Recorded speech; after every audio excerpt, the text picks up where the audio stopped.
영업이익 기준으로 500조가 넘어가는 증권사들이 나왔습니다. 뭐 외국계에선 시티증권에서도 나왔고요. 그 앞에서 맥쿼리 증권에서도 이미 얘기를 했고요. 내년도 같은 경우는 700조.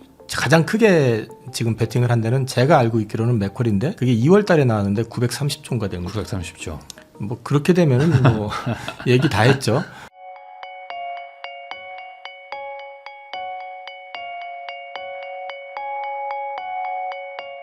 안녕하세요. 부익남TV의 부익남입니다. 오늘은 IM증권의 서울금융센터 이영훈 이사님을 모시고 지금 사야 할 주식이 무엇인지 그리고 우리는 어떻게 대응을 해야 될지 이야기 나눠보도록 하겠습니다. 이사님 안녕하세요. 네, 안녕하십니까. 또 모시고 나서 그래도 조금 주식시장에 좋은 소식이 들려서 또 주가가 또 지금 코스피도 6천도 돌파하고 그런 것 같습니다. 이게 얼마 전만 해도 또 막 전쟁 때문에 막 롤러코스터를 타고 있었는데 지금 촬영일 기준으로 이 15일인데 오늘 기준으로는 전쟁의 여파가 어느 정도 좀 진정이 됐다 이렇게 해석해도 될까요? 제가 3월 한 달 내내 그 네. 증시 전망을 이제 채널에서 다른 채널들에서 이제 하면서 네. 아무래도 전쟁 이슈가 이제 매크로에 영향을 많이 주다 보니까 전쟁과 관련된 것들을 자꾸 이제 정리하고 얘기를 하다 보니까 저도 준 전쟁 전문가 비슷하게 돼버렸는데 네. 그래서 이제 전쟁 얘기를 많이 하긴 했는데 저는 지난주 수요일자 네. 수급을 보면서 종전 배팅 시작된 것 같다라는 말씀을 드렸고요. 계속해가지고 이제 종전 방향으로 가는 분위기가 맞는 것 같다라고 저는 말씀을 드리고 그래서 리스크 오프에서 리스크 온으로 이제 방향 전환하실 때다 이제 그런 취지로 말씀을 드려왔고요. 지금 오늘 같은 경우에 이제 6천을 넘어섰잖아요, 다시. 네. 근데 이제 6천을 넘어선 것보다도 더 중요한 흐름이라고 하는 거는 이제 보시면 유가 선물 같은 경우 보면 오늘도 또 급락하는 모습이 나오거든요. 네. 그럼 이제 유가 선물이 이렇게 빠진다라는 거는 이제 두 가지로 해석할 수 있는 게 종전에 대한 기대감도 있지만은 이게 종전이 트럼프가 원해서 하든 원하지 않더라도 해야 되는 어떤 상황이라면은 지금 이게 석유 재벌들 입장도 상당 부분 반영이 돼 있는 것도 있거든요. 그래서 이런 부분들이 결국은 시장은 이제 리스크 온에 대한 기대감을 더 키울 가능성이 높다. 그러면은 네. 그동안에 이제 전쟁 기간 동안에 유가가 폭등을 하니까 인플레 우려 얘기 나오고 인플레를 넘어서 가지고 이러다 경기 침체 오면서 스태그플레이션 올 거 아니야. 이런 걱정을 했잖아요. 네. 근데 이제 저는 전쟁 끝나면 유가 급락할 거라고 이제 말씀을 드렸는데 그 이유는 사실은 90년도 그 이라크가 쿠웨이트 침공했을 때도 그때 쿠웨이트 유전을 다 박살을 내버리고 불살라버리고 철수를 했거든요. 네. 근데 막상 그 쿠웨이트 전쟁 끝나고 나서 유가는 반토막 났습니다. 그때도. 그래서 이제 이 유가의 급등락이라고 하는 것들은 대개 보면은 수급에 의한 것보다는 돈의 흐름에 따라서 많이 좌우되기 때문에 네. 그게 우리 머릿속에는 이게 인플레를 자극할 것이고 뭐 이런 걱정을 하는데 장기화만 되지 않는다 그러면 이거는 살짝 지나가는 어떤 노이즈일 가능성이 높다라는 측면에서 본다면은 지금부터는 사실은 뭐 바닥에서 또 1000포인트가 올라왔잖아요, 우리도. 근데 네. 이제 지금도 사실은 울퉁불퉁하지만은 어쨌든 또 빠질 수도 있어요. 중간에 노이즈가 나올 수도 있고. 하지만 어쨌든 지금부터는 종목에 대한 고민을 좀 더 하시는 게 낫지 않을까 싶습니다. 그러면 지금 보유하고 있는 분하고 신규 매수자는 좀 다른 입장일 것 같은데 보유하고 계신 분들 입장에서는 그래도 한숨 좀 돌렸다. 그리고 이제 기존에 어떤 투자 그 어떤 관이 있었다면 그걸 그대로 뭐 훼손되지 않았는지만 보면 된다. 이렇게 이해하면 되는 걸까요? 그러니까 제가 그 말씀을 계속 드리는 게 투자 아이디어를 가지고 있으면은 네. 이제 어떤 변수가 생겼을 때 내 투자 아이디어가 훼손이 됐는지 아니면 훼손이 될 가능성이 큰지를 고민을 해야지 눈앞에 보이는 시세만 쳐다보게 되면 그 네. 시세가 급락을 하거나 이래버리면 못 견디거든요. 그게 돈인데. 네, 그럼요. 갑자기 눈앞에서 10% 빠지고 그 다음에 또 12% 빠지고 하면 하는 거 날아가는데. 못 견디거든요. 네. 그러면 그때는 사실은 시세를 볼 게 아니라 내 투자 아이디어가 진짜 훼손이 되는 그림이다 하면은 던져야죠, 그때는. 네. 근데 그게 아니라 그러면 아프더라도 견디는 것도 방법이다. 이게 약세장에서 이러면 안 되고요. 네. 지금은 강세장이었었잖아요. 강세장에서는 그걸 좀 견뎌내는 어떤 능력이 좀 필요하다. 그런 측면에서 이제 저도 제 고객님들 거 3월 한 달 내내 사실 크게 포트를 바꾼 건 없어요. 메인을 바꾸진 않았고요. 네. 제가 부익남을 지금 작년에 출연하고 이제 네. 올해 처음이니까 그 중간에 이제 포트 변경은 뭐가 있었냐면은 연초에 바이오들이 좀 노이즈가 있었잖아요. 그래서 맞아요. 이제 수년간 투자했던 뭐 길게 투자했던 거는 한 6, 7년 이상 했던 것들 싹 정리해버리고 작년부터 샀던 것들 위주로만 포트를 가지고 있고요. 물론 네. 이번에 바이오 빠질 때 걔들도 영향 받았습니다. 네. 근데 그러니까 바이오 비중이 좀 많이 줄었겠죠. 그러면 장 투자했던 거. 그거 말고는 나머지 포트는 그냥 그대로거든요. 반도체 그대로 있고 네. 오히려 이제 반도체는 조금 더 늘렸고 오히려 그리고 이제 현대차 그렇고 휴머노이드 안드로이드 관련된 부분들 이제 말씀을 드렸었지만 맞아요. 그쪽 관련된 쪽 같은 경우 역시 또 조금 비중을 늘린 상태고요. 그거 외에 뭐 조방원 같은 경우는 이번에 사실은 이제 방사는 좀 많이 줄였고요. 사실은 이번에 좀 많이 올라와가지고 줄였고 조선하고 원전 같은 경우는 이제 포지션 유지하고 있는 정도. 그거 뭐 그렇게 따지고 크게 보면 많이 달라진 건 없다. 달라진 게 없죠. 그러면은 3월달에 뭐 했냐? 마음고생만 많이 했죠. 매일매일이 그냥 롤러코스터를 탔기 때문에 올라갔다 내려갔다. 그러니까 저도 사람인데 이 네. 방향 안 바뀌었습니다라고 생각을 하면서 말씀을 드려도 이게 모르잖아요. 네. 전쟁이 진짜 장기화돼 버리게 되면 이게 완전히 바뀔 수도 있는 거니까. 그래서 저도 사실은 그런 부분에서 장기화만 되지 않으면은 아직은 견뎌야 될 것 같습니다라는 취지로 말씀을 드렸지만 트럼프가 워낙에 왔다 갔다 돌발적인 발언들을 많이 해가지고 저도 마음고생을 좀 하긴 했습니다. 그러면 이제 보유하고 있던 분들은 그렇게 이제 넘어갔는데 신규 매수를 하려고 했던 분들 입장에서는 뭐 하이닉스 뭐 80만 원 이런 것들 보다가 갑자기 또 110만 원이 돼버리니까 이거 어떡하지라는 생각도 들 것 같아요. 그냥 빨리 살 걸 이런 생각도 들고 지금이라도 사야 될까 뭐 이런 고민도 있는 것 같은데 전반적으로 지금이 신규 진입 타이밍이라고 보세요? 아니면 아직은 조금 좀 기다렸다가 들어가도 될까요? 일단 저 개인적으로는 이번에 이제 반도체 쪽하고 빅테크 급등했던 원인 중에 하나가 이제 쇼커버가 많거든요. 네. 미국장에서. 그러면 이제 한국 증시 역시 비슷한 궤도일 것 같아요.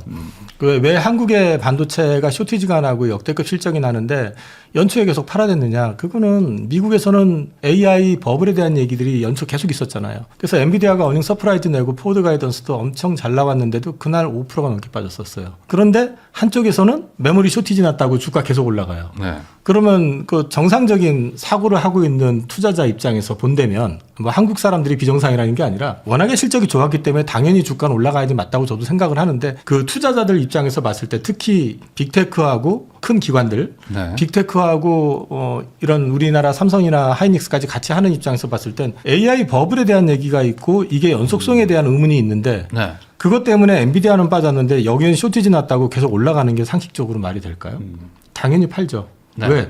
여기가 노이즈가 있어서 연속성이 없다고 생각을 하면 투자 캐펙스가 줄든 뭐가 준다는 네. 얘기잖아요. 그러면 메모리 수요도 당연히 줄어야 정상이잖아요. 그러니까 이제 외국인들은 2월 달까지 열심히 팔아댄 건 그거였고 3월 달에 전쟁이 딱 나버리니까 그걸 떠나가지고 이제 달러화, 그러니까 안전자산 쪽으로 자금이 이동을 하니까 우리는 이머징 마켓의 비기축 통화 자산이다 보니까 네. 당연히 셀이 될 수밖에 없고 겹쳐가지고 이제 매도가 막 쏟아졌던 거죠. 그러니까 막 뭐 서킷이 막 걸렸다 안 걸렸다 난리가 났었죠. 위아래로 걸리고. 이제 그런 흐름이 나왔었고 그래서 매도가 계속 됐었는데 이런 부분들을 종합적으로 놓고 이제 다시 정리해서 말씀을 드리면 지금 시점에서 그러면 본격적으로 이제부터 시작이야라고 모두가 다 네. AI 이제부터 시작이야 하고 느껴진다 그러면 사실은 지금도 사야죠. 네. 그런데 아마도 저는 이제 전쟁 후에 마무리가 되면은 그때부터 이제부터 투자 시작이야 하고 이렇게 가는 것보다는 점검하는 시간도 좀 있을 것 같아요.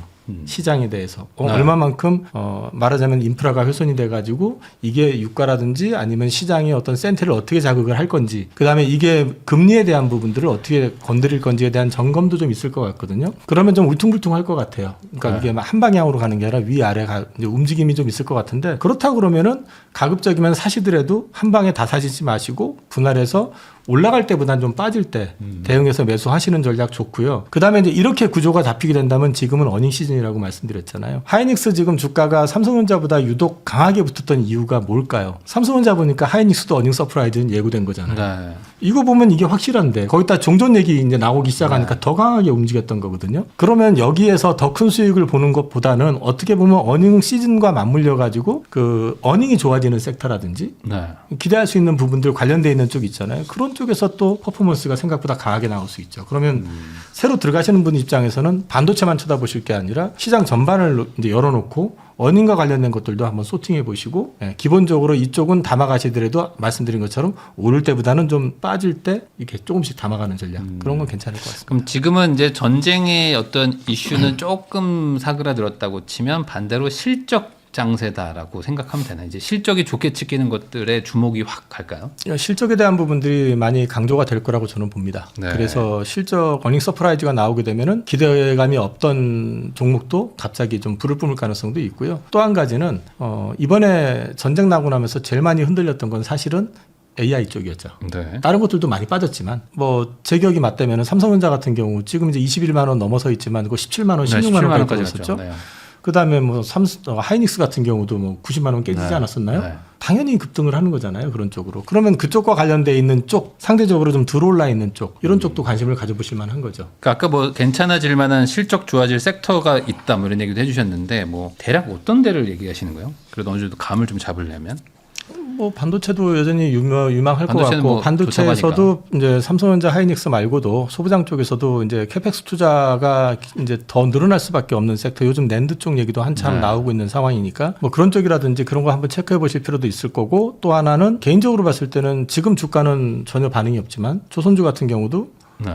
제 어닝 서프라이즈는 외형상으로는 예고가 돼 있거든요. 고부가 선수주했죠. 제품 고가에 수주한 것들 지금 계속해가지고 만들고 있고, 지금 환율이 심지어 3월 말엔 1,500원까지 갔었고요. 네. 모든 조건이 지금 상방을 가리키고 네. 있고, 수주가 없냐? 최근에 수주도 계속 늘어나고 있죠. 주가도 지금 많이 고점에서는 어쨌든 좀 빠져 있는 상황이니까, 그게 고점을 뚫고 올라가려면은 제가 볼 때는 그런 수주 모멘텀이나 실적보다 거기에 더해가지고 미 해군 프로젝트에 대한 부분이 가시화가 돼야지 한 단계 더 레벨업이 될 거라고 보긴 하지만, 네. 이제 조선 같은 경우도 가능성이 있어 보이고요. 최근에 많이 올라왔잖아요. 저기 그 전력기기 같은 것도. 쇼티지 계속 얘기 나오고, 심지어 AI 데이터 센터 프로젝트가 전력기기 부족으로 인해 가지고 취소되는 경우들도 생길 정도니까 전력기기도 계속해가지고 지금 신고가 나고 있지만 그쪽도 괜찮은 그림이었었고, 그거 외에 지금 뭐 음식료 쪽에서도 뭐 다 아시잖아요. 불닭과 하면은 뭐 그런 것들이라든지, 아니면 요즘 뭐 업황이 되게 좋아지는 회사, 저기 백화점 쪽 같은 경우도 좀 주가가 다 조금씩 올라와 있어요. 사실은 지금요. 네. 근데 이제 그 가운데서도 돈을 좀 많이 버는 회사들은 성과급이 엄청 많이 나왔잖아요. 그래서 여의도 가면은 막 거기 명품샵에 바글바글하고 뭐 그렇다고 하잖아요. 네. 그게 다 실적으로 반영이 될 거 아닙니까? 그 주도주구는 아니지만 그런 쪽이라든지, 그리고 이제 더해가지고 이 전쟁하게 되면 가장 피해 섹터가 어디냐라는 생각해 보실 필요가 있죠. 어딜 것 같습니까? 전쟁이요? 네, 전쟁 났어. 그러면 우리나라의 섹터들 중에서 가장 피해가 심각할 가능성이 있는 섹터가 어딜까요? 피해가 뭐 유가 관련된 곳인가요? 지금 실제 시장에서 반영된 거는 자동차 쪽입니다. 왜냐면 이게 이제 자동차 같은 경우는 전쟁 난다 해서 유가 급등했다. 그러면 자동차 안 팔리겠네, 첫 번째. 네. 그죠? 다 필요 없어요. 그냥 자동차 안 팔리겠네로 딱 통일이 돼버리거든요. 근데 이제 현대차 같은 경우는, 현대차 그룹 같은 경우는 이제 휴머노이드하고 자율주행이 붙어가지고 이제 변신을 하고 있는 과정에서 2월 27일 날 67만 원 현대차 보통주 기준으로 네. 신고가를 내고 그 다음날 전쟁 나고 급락해버렸잖아요. 자, 그러면 이제 그 심리를 해석을 할 때 제가 이제 몇 번 이제 제 나름대로 설명을 드리긴 했는데, 자, 긍정적인 흐름과 미래의 가치에 대한 것들이 부각이 될 때는 지금 당장에 돈을 많이 벌어도 여기는 어차피 없어질 산업이야. 그러니까 자동차 내연기관 이쪽은 네. 없어질 산업이야. 어차피 미래의 산업은 전기차 쪽일 거고 자율주행 쪽일 거고 휴머노이드 쪽일 거라고 기대를 했었기 때문에, 이게 없던 현대차는 PBR 0.5에 PER 0.5의 회사였거든요. 근데 이게 붙으면서 PBR이 1.3까지 올라갔습니다. 67만 원이면. 1.3까지 올라갔는데 PER도 12배, 13배까지 올라가고, 근데 순식간에 급락을 쳤잖아요. 네. 그 급락을 친 이유가 뭐겠냐고 생각해 보면, 기대감 때문에 올라가는데 현대차 보시면 연초부터 지금까지 계속 외국인들이 팔았어요. 그러다가 2월 말에 한 열흘 그 남짓 보면 샀다 팔았다 하면서 이제 좀 들어오는 수급이었는데, 전쟁 빵 나니까 한 달 내내 팔았거든요. 그 얘기는 현대차를 장기 투자했던 펀드들 같은 경우는 보통 가치주 펀드들입니다. PBR 0.4, 0.5 배당 많이 주고, 네. 접어주고, 그러니까 거기 투자해서 배당 받고 주가 올라가면 파는데, 단기간에 3배가 나니 당연히 팔죠. 당연히 팔았는데 전쟁난이 더 팔죠. 네. 근데 미래 가치를 기대를 가지고 샀던 분들 같은 경우나 이제 국내 기관이나 이런 쪽 같은 경우는 전쟁 났는데 미래가 어디 있어요, 지금. 안 사죠. 그러니까 폭락을 해버리는 거죠. 네. 그러면 거꾸로 이제 이 전쟁이 만약에 종전이 된다고 그러면 그럼에도 불구하고 야, 유가 뭐 얘기하고 센티가 훼손이 됐다 하면서 계속해가지고 레거시는 안 돼 하면서 레거시로 볼까요? 아니면 그거를 다시 현대차는 미래산업과 관련해가지고 휴머노이드나 자율주행 관련해가지고 최근에 CEO 인베스터데이에서도 얘기를 했지만 네. 일정이 구체화되잖아요. 그리고 이미 이제 스케줄도 제시를 했고, 그런 부분들이 다시 부각이 되면 어떨까요? 그래서 제가 이번에 현대차 주가 흐름에서 PBR 얘기를 많이 했거든요. 현대차가 레거시로만 취급을 받았었으면 이번에 주가가 PBR 1배가 아니라 다시 그냥 박살이 나가지고 뭐 PBR 0. 몇 배 이렇게 해서 0.5배였었으니까 예전에 떨어졌었어야 되잖아요. 평균적으로 1배는 안겠어요. 하루 이틀 잠깐 깼었는데 다시 금방 회복하는 그런 그림을 보여줬다는 얘기는 여전히 현대차에 대한 기대감은 시장이 갖고 있다. 그래서 저는 개인적으로 현대차 그룹 같은 경우는 종전이 된다 그러면은 뭐 부침은 좀 있을지 몰라도 다시 방향을 잡을 가능성이 있다. 그렇게 말씀을 드리고 있습니다. 그러면은 뭐 조금 그냥 단순하면은 한 1, 2월 정도 때 유망하다고 올라갔던 주식들을 지금 약간 할인가에 살 수 있는 기회다. 뭐 이런 정도로 해석을 해도 되는 걸까? 이제 뭐 전부는 아니겠지만 전부는 아니지만. 어쨌든 충분히 가능성이 그때 있다. 사고 싶었던 주식들 이번에 사면 된다. 전쟁이라는 변수가 있긴 네. 했지만 아니 더 훨씬 비쌀 때 막 못 사가지고 그러니까 안 그때 사고 들어가다가 싶었거든요, 다들. 못 살 때 못 현대차. 사가지고 난리치고 하더니 갑자기 빠지면 또 겁먹어서 못 사잖아요. 네, 맞아요. 그러니까 이제 그렇게 생각을 해서 보시면 아까도 말씀드렸지만 그래서 이 투자 아이디어가 네. 근본적으로 훼손이 되느냐 안 되느냐에 대한 판단이 되게 중요하다라는 말씀을 드리는 겁니다. 그러면은 그 외국인들이 이제 꾸준히 팔았다고 아까도 말씀해 주셨고 뭐 전쟁 나서도 뭐 계속 팔고 했는데 결국에는 지금 그걸 다 개인들이 이제 받았지만 외국인들이 다시 들어와 줘야지 주가가 더 올라가는 거 아닌가라는 생각도 들고 외국인들의 움직임이 또 중요한 시기인가요? 아니면 이거는 뭐 그냥 부차적인 걸까요? 만약에 종전이 된다 그러면요. 아까도 네. 잠깐 말씀을 드렸지만 그 반도체 말씀할 때 잠깐 말씀드렸지만은 외국인들이 3월 내내 팔았던 거는요. 반도체가 많이 올라서 판 게 아닙니다. 갖다 밀어버렸잖아요. 네. 그런데 계속 팔았잖아요. 그건 이제 반도체가 올라서 판 게 아니라 그거는 이머징 마켓의 비중을 줄이는 거예요. 근데 이머징 마켓의 비중을 줄일 때, 그러니까 장이 안 좋을 때 우리나라가 지금 황금성이 워낙에 좋은 나라잖아요. 유동성이 풍부하다 보니까. 네. 그러니까 한국물을 때리는 걸 더 많이 때려요. 그 사실은 이머징 마켓에 편입되어 있는 인덱스 안에 편입되어 있는 국가들 보면은 좋을 땐 좋은데 나중에 안 좋을 때 팔려고 그러면은 수급 문제 때문에 못 파는 경우들이 많거든요. 그러면 네. 만만한 데를 먼저 때리면 한국을 더 많이 때립니다. 그래서 좀 과하게 때린 측면도 저는 있다고 보거든요. 그래서 종전되고 나서 분위기가 다시 리스크 온의 지금 분위기만 이어진다 그러면 저는 한국물에 대해서 외국인들 최근에 좀 사들어오고 있잖아요. 이어질 거라고 저는 보고 있습니다.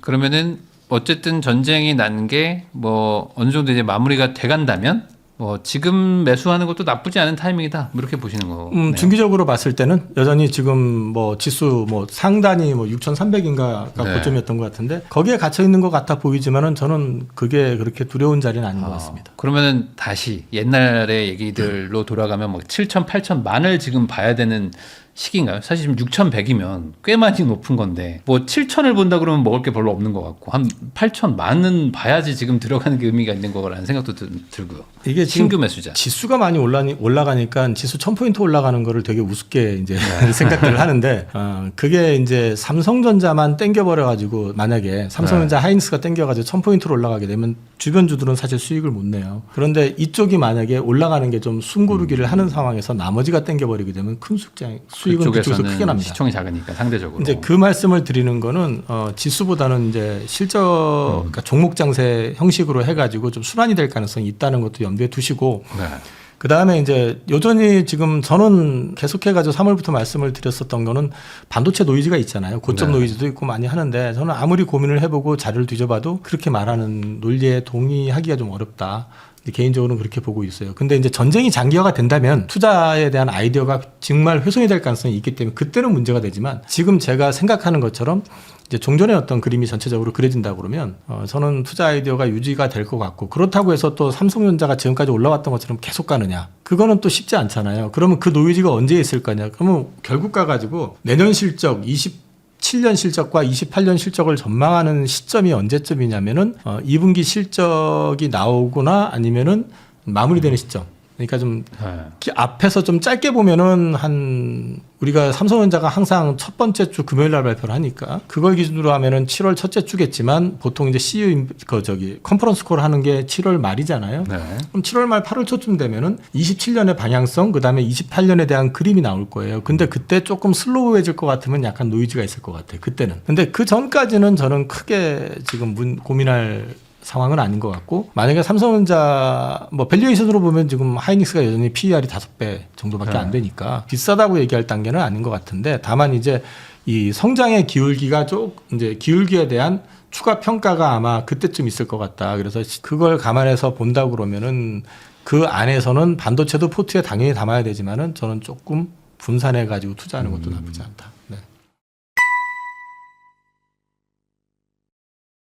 IM증권의 이영훈 이사님하고 이야기 나누고 있는데요. 그러면 이제 아무래도 제일 많이들 가지고 계신 게 이제 삼성전자니까 삼성전자 먼저 좀 여쭤보겠습니다. 이게 1분기 실적이 예상치를 초과해서 나온 뭐 57조였나요? 그래서 거의 작년에 번 거를 뭐 한 분기 만에 뭐 버는 느낌인데 여기서 끝이 아니고 이제 2분기 뭐 더 좋아진다 이런 얘기도 하셨더라고요. 그러니까 삼성전자 실적이 여기서 더 좋아진다. 이게 사실 좀 상상도 잘 안 가긴 하는데 뭐 그런 뭐 논리나 이유가 뭔지도 설명해 주시면 좋을 것 같습니다. 우선 뭐 제가 그냥 전망 추측하는 건 아니고요. 네. 일단 디램 공급 가격 2분기가 이제 30% 인상이 됐고요. 고정 거래 가격이. 그다음에 네. 이제 낸드는 디램보다 지금 쇼티지가 더 심한 상황입니다. 그래서 낸드 쪽의 수익은 더 좋아질 겁니다. 그리고 이제 HBM 단에서도 이제 그 마이크론 테크놀로지가 진입이 좀 제한되는 게 보이잖아요. 그럼 이제 삼성전자가 그 수혜를 여전히 가져갈 수 있는 데다가 어젠가요? 기사 났죠. 파운드리 쪽에서 이제 삼성전자가 판가를 한 30에서 50% 정도 올리는 거. 네. 그렇게 하면 파운드리 쪽의 적자도 거의 커버가 되지 않을까 싶습니다. 이런 어떤 그림을 종합적으로 놓고 보면은 기본적으로 삼성전자는 물론 멀티플한 일을 하는 회사긴 하지만은 전체 매출이라든지 이익단을 보면 반도체가 메인이니까 그것만 가지고도 충분히 설명이 가능하다. 오늘 일단 말씀을 드리고 있고요.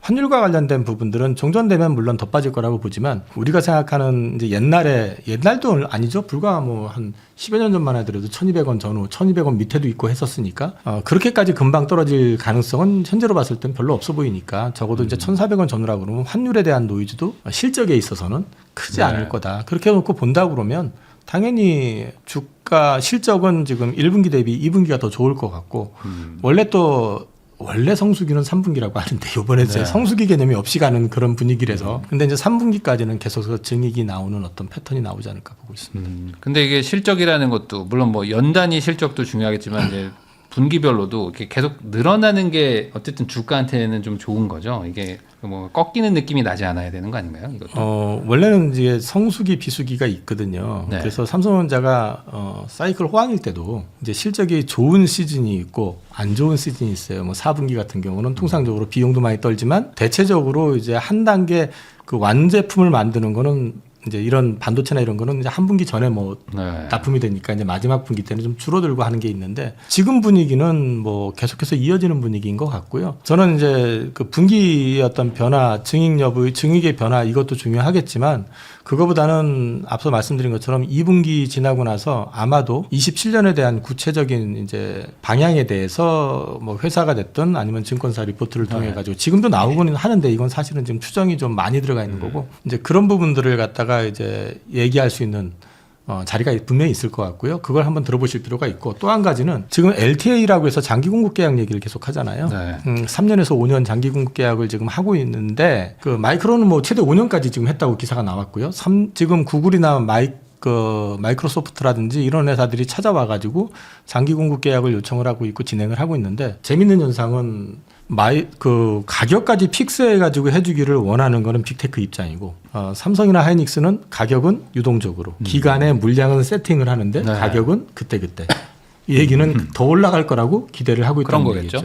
네, 그렇게 놓고 얘기를 하면은 지금까지 분위기로 봐서는 나쁘진 않은데 그런 것들에 대해서 구체적으로 언급이 되는 건 첫 번째 장기 공급 계약에 대한 얘기가 아마도 이번 그 컨퍼런스 콜에서 삼성전자 또는 하이닉스 컨퍼런스 콜에서 언급이 될 것 같고요. 그다음에 이제 2분기 말 실적 발표할 때쯤 돼서 컨퍼런스 콜 할 때는 그것과 관련돼 가지고 좀 더 디테일한 부분이 나올 수 있지 않을까. 그러면은 그때부터 이게 이제 실적의 지속 가능성에 대한 얘기들이 나오면 요즘 계속 나오는 게 메모리를 PBR로 봐야 되느냐, PER로 봐야 되느냐 이런 얘기들 나오잖아요. 왜 자꾸 PBR로 봐야 된다는 얘기는 이게 사이클 진폭이 너무 심하기 때문에 PER로 봐서는 안 된다 이렇게 보는 시각도 있지만 또 이게 모멘텀이 꾸준할 수만 있다면 그러면서 꾸준히 우상향한다 그러면은 삼성전자가 왜 PER 기준으로 했을 때 10배를 못 받는 이런 현상이 계속될 수밖에 없느냐. 그것도 이제 다른 얘기가 될 수 있다 이렇게 볼 수 있는 거기 때문에 그거에 대한 어떤 가늠자 역할도 어쩌면 2분기 실적 이후에 좀 볼 수 있지 않을까 싶습니다.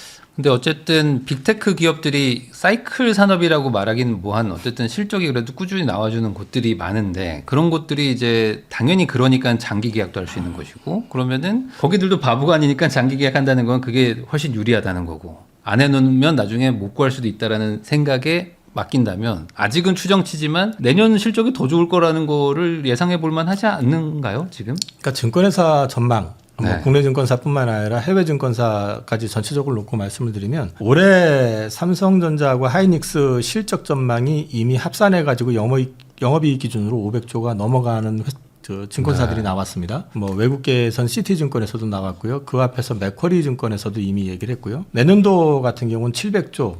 가장 크게 지금 베팅을 한 데는 제가 알고 있기로는 맥쿼리인데 그게 2월 달에 나왔는데 930조가 된 거죠. 930조. 뭐 그렇게 되면은 뭐 얘기 다 했죠. 네. 그러니까 이제 그런 부분들까지 감안해서 보신다고 그러면 뭐 그렇게 된다면 더 좋은 거고 네. 이제 그게 이제 조금 가감이 된다 하더라도 지금 그 근거 자체는 메모리 쇼티지가 생각처럼 금방 안 끝날 거다.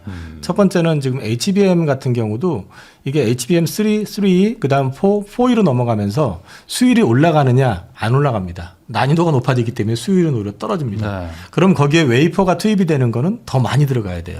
그 요구하는 만큼 네, 해야 네. 돼요. 그다음에 GPU 칩뿐만 아니라 지금 TPU라든지 지금 각 빅테크들이 자체 칩을 만든다고 하잖아요. 네. 거기에도 HBM 다 들어가야 돼요. 그럼 HBM에 대한 어떤 소모되는 그 웨이퍼 칩이 많아지게 되면 메모리 쪽을 늘리고 싶어도 이쪽 투자하는 거가 버거워요.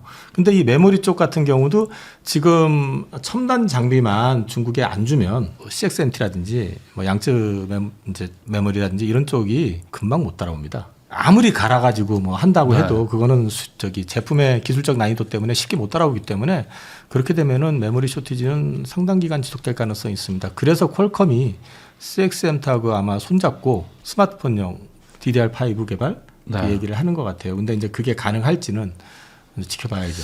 그러면은 어쨌든 주식이라는 게 다 확인을 하고 나서 들어가는 거는 약간 좀 늦다고도 볼 수 있지 않습니까? 그러면 지금 실적이 꺾일 수 있다, 뭐 27년 전망이 상당히 뭐 안 좋아질 수도 있다, 뭐 예상보다라는 거가 확률이 높진 않은 상황이죠, 지금은. 저는 네. 그 부분에 대해서는 내년까지는 어느 정도 개런티 됐다고 저는 생각을 해요. 네. 개인적으로. 그래서 이번에 빠졌을 때 오히려 비중을 더 늘렸던 것도 있고요. 그리고 이제 고객님들한테 이번 사이클은 AI 사이클이기 때문에 네. AI의 최대 수혜가 되는 종목들은 자꾸 샀다 팔았다 하는 것보다는 끌고 가시는 게 좋다. 네. 예, 그 취지로 말씀을 드리고 있습니다. 그러면은 내년도 뭐 실적 뭐 삼성전자 막 300조, 400조 뭐 이런 얘기들이 막 나오고 있잖아요. 그러면은 그거를 역산해서 지금 주가를 생각하면 너무나 싸다 이렇게 말하는 게 맞는 거죠. 현재 주가의 수준이 21만 원 정도면 그 이만한 회사가 어디 있습니까? 그리고 지금 이제 그 논리대로 딱 세계에서 제일 예, 돈 잘 벌 것이다 뭐 이런 얘기. 내년도가 300조가 아니고 지금 올해 300조 넘을 거라고 보고 있기 네, 때문에 뭐 그런 얘기도 있고. 거기다가 삼성전자 내년도 실적을 500조 넘어갈 거라고 얘기를 하는데 그럼 2년이면 2년 합으로 네. 보면 이제 1100조 뭐 이렇게 하고 있는데 2년 동안에 1년 시가총액 전체를 벌어내는 PER 회사인데 2배네요. 뭐 말이 반. 필요 없지 않습니까? 네. 그러면. 그러니까 이제 제가 이런 부분들은 지금 사실 실적을 따라가지 못하고 있는 거예요. 주가가. 네. 근데 그거 실적을 주가가 따라가지 못하는 이유가 실적의 기울기가 워낙에 급한 것도 있고 그다음에 이게 선입견이 있잖아요. 일단 여기는 사이클 산업이야. 네. 그러니까 고포에 사서 저포에 파는 거야. 옛날에 항상 그랬었거든요. 네. 지금 살 때가 아니라 팔 때야 이렇게 볼 수도 있단 말이에요. 왜? 어닝이 좋을 때는 항상 고점이었었거든요. 그래서 이제 그렇게 생각하는 분들, 이제 기관들, 전통적인 기관들 같은 경우는 당연히 많이 팔겠죠. 그러면 이제 그런 부분들에 대한 노이즈가 있는데 저는 이거를 개인 투자자들이 받아내는 것들 있잖아요. 보면 이제 네. 개인들이 항상 고점에 물건 받고 외국인들은 다 팔고 개인들은 고점에서 물건 안고 네. 쓰러져 가지고 바둥바둥 거기다 본전오면 다시 팔고 걔들은 또 사가지고 올리고 돈 벌고. 이런 과거 패턴 얘기하는데 좀 다를 것 같아요, 저는요. 그 말은 과거 같은 사이클 산업이라는 평가가 이번에는 좀 벗어날까요? 뭐 예전에는 소비자한테 팔았다면 이제는 기업한테 납품하기 때문에 다른 건가요? 벗어날 수 있는 부분이 많다고 생각을 하는 게요. 첫 번째 HBM만 하더라도요. 네. 지금 현재 HBM4를 만들어낼 수 있는 데가 삼성하고 하이닉스밖에 없습니다. 마이크론 테크놀로지는 아직은 베이스타임 문제 때문에 진입을 못했는데 결국은 하겠죠. 근데 이제 그거 감안해서 봐도 세 군데밖에 없어요. 네.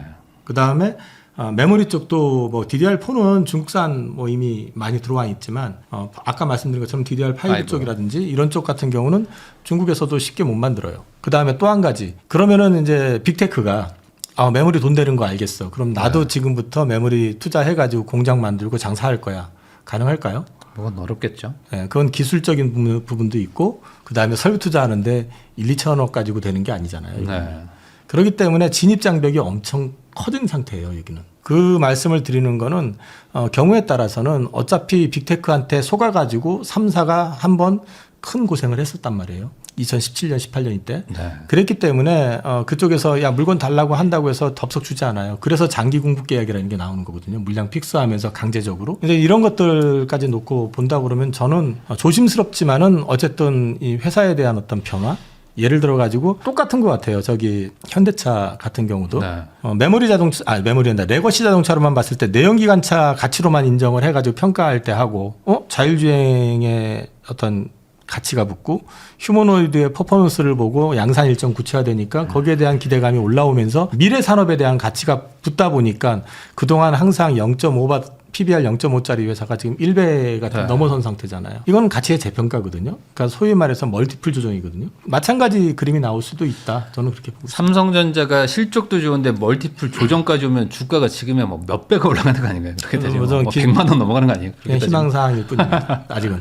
근데 이제 저는 그렇게 될 수도 있다. 예, 그렇게 기대하고 있습니다. 원래라면은 한 그 PER 대비 한 6, 7배 정도인가요? 뭐 맥시멈 한 6, 8배 뭐 이 정도인가요? 아니요. 저기 안 좋을 때 삼성전자 같은 경우는 PER로 보면 15배, 20배 이게 불과 1년 전 얘기예요. 근데 실적 좋을 때는 이제 지금 같은 경우 이렇게까지 좋아진 적은 없었으니까 네. 지금 6배? 그 정도 됐잖아요, 지금. 네. 근데 이제 그러니까 항상 보면은 안 좋을 때 실적 안 좋아가지고 적자 날랑말랑할 때 사가지고 이익 팍 늘어난다고 막 거품 물 때 이제 파는 네. 게 일반적인 패턴이었단 말이에요. 근데 이번에 지금 보면은 메모리 쇼티지가 이제 쉽게 안 가라앉을 것 같다. 근데 또 한편 우리가 생각해야 되는 거는 양은 늘어날 수 있을 거예요. 양은 늘어날 수 있을 거라고 기대하고 있는 거는 이제 캐펙스 투자가 아직 더 돼야 된다는 측면도 있고 그리고 전쟁 때문에 조금 이제 잊혀졌지만 이게 소버린 AI도 있어요, 시장이. 그리고 이게 AI 인프라만 깔면 끝날까요? 자율주행차는 뭐로 돌아가요? 반도체로 돌아가죠. 네. 휴머노이드는요? 뭐 다 반도체로 들어가는 거죠. 그럼 그 시장이 양산이 되고 시장이 확 커지게 되면 지금 휴머노이드 업체에서 얘기하고 있는 건 1가구 1로봇 이게 아니라 그걸 넘어선 데잖아요, 지금. 네. 진짜로 그 목표로 하고 있는 거 보면 1인당 1로봇 얘기도 나올 정도니까. 그 시장이 그렇게 커진다는 얘기니까. 네. 그러면 그쪽에서도 깡통 갖다 놓고 이거 나 휴머노이드 할 수는 없는 거잖아요. 결국 가가지고 거기에도 AI가 들어가야 되는 거고. 그럼 이런 것들까지 감안해서 보게 되면은 사실 이 시장은 꾸준할 가능성이 높다는 거죠. 그러면 이 시장이 꾸준한다는 얘기는 이게 메모리 쇼티지 때문에 이익률이 80% 이렇게 나온다 해도 계속 80%냐 이건 아닐 거예요. 떨어지겠죠, 이익률은 완만하게. 근데 완만하게 떨어지는 시점에서 전체적인 볼륨이 커지면 네. 유지가 될 가능성이 있다라는 거죠. 그래서 그렇다고 해서 맨날 500조, 600조를 계속 찍는다는 아니더라도 경기 사이클이 안 좋을 때는 당연히 거기서 좀 줄어들 수 있잖아요. 근데 다시 좋아지면 또 그렇게 좋아지는 그림. 한마디로 말씀드리면 TSMC가 경기가 좋을 때 받아내는 영업이익하고 안 좋을 때 받아내는 영업이익은 분명히 차이가 있어요. 그런데 삼성이나 하이닉처럼 극단적인 차이는 안 나거든요. 이런 그림을 좀 그려가지 않을까 하는 기대감을 가지고 보고 있는 거죠. 근데 이거는 지금 멀티플 조정을 단정적으로 얘기하기는 아직은 조금 이르고요. 네. 그러면은 기존의 사이클 산업이라고 가정하고도 어느 정도 보수적인 판단을 해도 지금 주가는 그래도 낮은 편인 건가요? 아니면 그냥 뭐 비슷한 중간가 정도? 저는 사이클 산업이라고 가정을 해도 이 사이클이 급격하게 기울기가 커지진 않을 것 같다. 네. 그러니까 이제 이게 아까 말씀하셨지만 B2C 위주보다는 B2B 쪽이 강화되어 있는 상태고 이제 B2G까지 이제 열릴 시장이라고 놓고 얘기한다 그러면 아직까지는 전체적인 어떤 사이클의 흐름을 얘기하면 이번 사이클 같은 경우는 빠진다 해가지고 급락을 해가지고 막 갑자기 하이닉스가 몇백 조 이익 나다가 갑자기 적자가 나든지 10조, 20조 이익 나는 쪽으로 확 줄어들더니 그럴 가능성은 저는 제한될 거라고 보고요. 만약에 줄어든다 하더라도 이게 올라가는 폭 대비해 가지고 빠지는 폭 역시도 좀 제한될 가능성이 있다. 그래서 저는 꾸준할 가능성을 좀 기대하고 있거든요. 그러면 혹시 예측되는 어떤 전쟁 말고 또 다른 어떤 좀 하락의 변수나 요인 같은 게 있나요? 지금 다들 다 좋다고만 얘기하시니까. 결국 가가지고 빅테크가 투자 여력이 계속 될 수 있느냐 첫 번째는. 네. 그러니까 빅테크의 투자 지속 가능성이 중요한 거는 이게 이제 AI 디바이스의 확산 전까지는 유지를 해줘야 되거든요. 일정 수준 이상을. 그 다음에 AI 디바이스가 확장이 될 때는 거기에 따라서 또 인프라가 더 필요할 거 아니에요. 자율주행이 막 도처에 깔리기 시작한다 그러면 지금보다 더 많은 인프라가 필요할 거고. 그 다음에 휴머노이드 로봇 많아진다고 하면은 그거 역시 마찬가지로 결국 전부 다 AI로 작동을 하려면 결국은 그것도 인프라가 필요한 거고. 그래서 이제 그런 부분들이 이제 한 단계 더 올라가는 그 단계까지만 유지가 돼준다면 괜찮은데 중간에 만약에 경기 침체가 어떤 이유가 됐든 간에 와서 그거는 뭐 금융 리스크라는 거는 돌발적으로 우리가 모르는 어떤 게 터질 수도 있잖아요. 그러니까 요즘 사모 펀드 얘기도 좀 나오긴 했지만 규모 자체가 시장을 뒤집을 정도는 아니라고 보는데 어찌됐든 그런 것들이 잠재되어 있는 것들이 있거든요. 상업용 부동산도 있고 뭐. 그래서 그런 것들 때문에 노이즈가 있어가지고 충격을 좀 받는다 그러면 그것 때문에 투자는 좀 조정될 가능성이 있고 그런 것들 때문에 좀 변화 요인이 어떤 가능성이랄까요? 그런 건 있을 수 있죠. 근데 어쨌든 지금 실적 기반의 주가 상승이기 때문에 이게 과거같이 뭐 그냥 뭐 기대감으로 막 하고 그런 섹터는 아니잖아요. 지금 아닙니다. 삼성전자 쪽은. 지금은 이제 산업의 변화로 일단 바라보시는 게 맞는 것 같아요. 그러니까 지금은 뭐 근거가 있는 건데 그러니까 오히려 좀 더 자신 있게 들어가려고 하시는 분들도 많은 것 같고 그러면 지금 하이닉스랑 삼성전자 두 개만 보면은 어쨌든 삼성전자 실적 발표에서 반도체 부분이 엄청난 성과를 보였으니 반도체만 하는 하이닉스는 앞으로 더 좋은 거 아니냐 이런 판단은 조금 이것도 조심을 해야 될까요? 그것도 이제 차이가 있죠. 메모리 쪽, 그러니까 일반 메모리, 레거시 메모리라고 하는 쪽에서는 단연 삼성전자가 압도적이죠. 지금 근데 메모리 쇼티지, HBM 쇼티지도 크지만 네. 영업이익률은 메모리 쇼티지가 레거시 쪽이 더 큽니다. 지금은. 그러니까 삼성이 더 좋죠. 참. 네. 그러니까 이제 그 말씀을 드리는 거는 메모리 쇼티지 크다고 해서 그러면 하이닉스가 나도 그 시장 먹겠다고 덤비면은 네. 서로 불편해지게 되잖아요. 네. 그럼 삼성이 가만히 있겠어요? 그럼 이제 서로 불편해지는 그런 그림을 안 만들려고 지금 마이크론까지 같이 좀 조심하는 느낌이 있어요. 네. 그러니까 마이크론이 캐펙스 투자도 하는데 기간을 보면 굉장히 길고요. 또 한 가지가 있어요. 뭐냐면 인수를 하는데 공장을 인수해요. 대만의 공장을. 네. 그러면 대만의 공장은 원래 있던 캐펙스잖아요. 주인만 바뀌는 거지. 네. 전체 볼륨은 안 늘어나잖아요. 그러니까 이제 그런 식으로 가고 조금 있다는 거죠. 조절을 하고 있다. 나름대로 다들 그런 각자. 느낌이 좀 강하다. 네. 예. 그게 예전에 한번 당해서 이번엔 당하지 않겠다. 약간 그런 마음도 있는 건가요? 조심스러운 부분이 있고 얘기할 게 충분하죠. 우리 네. 뭐 돈이 넘치는 것도 아니고 HBM에 투자할 것만 해도 지금 내가 그러니까요. 얼마인데. 그다음에 두 번째는 메모리는 야, 이렇게 투자해놓고 나서 네가 중국 열어줘가지고 중국까지 만약에 들어와 버리면 어떡하라고. 네. DDR4까지는 지금 중국이 지금 저러고 있는데 그럼 말이 되잖아요. 그렇죠. 그러니까 이제 그 범위 내에서만 지금 하려고 하는 것도 있고 그래서 LTA 계약 3년에서 5년짜리 계약을 맺는 것도 만약에 3년에서 5년짜리 계약을 맺으면 그걸 근거로 캐펙스를 만들면 되니까 네, 그렇게 하는 것 같아요. 그러니까 사실 뭐 억지로 막 안 좋다는 거를 막 끄집어 내려고 하는 거지 안 좋은 부분은 별로 없는 것 같아요. 맞죠? 지금 현재로 봤을 땐 네, 그렇습니다. 딱 그냥 사람들이 야 그렇게까지 실적이 빨리 올라가겠어라는 그냥 감정적인 거부감 정도 말고는 딱히 뭐 두 회사에 대해서 나쁘다고 말할 만한 부분은 없다. 네네. 이렇게 정리할 수 있겠네요.